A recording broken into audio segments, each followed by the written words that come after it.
Where do you worship and how much do you trust where you worship?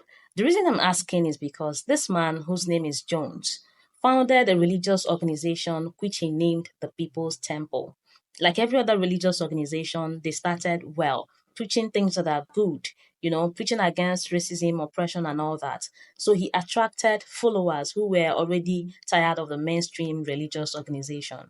And as he saw that he had more followers, power could get into the head. He decided he needed more. So he started practicing what he wasn't preaching. People practice what they preach. He wasn't practicing what he was preaching. He was practicing what he wasn't preaching. And so it attracted the scrutiny from the government.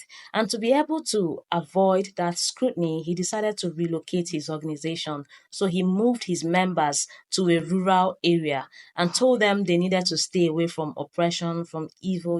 He excluded them from the real world. But in the real sense, he was the one oppressing them because they were overworked, poorly fed. So rumors spread.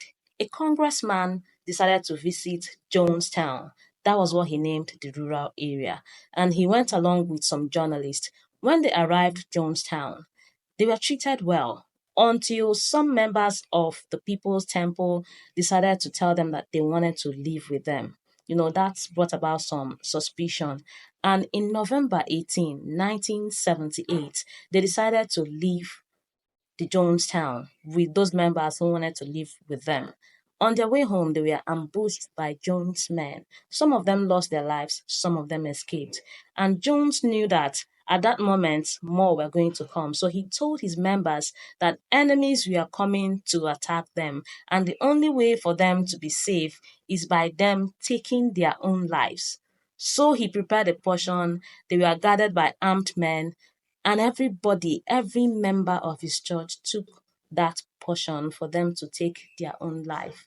It was recorded that over 900 people lost their lives, from which more than 300 were children. So let me ask you again, where do you worship and how much do you trust where you worship?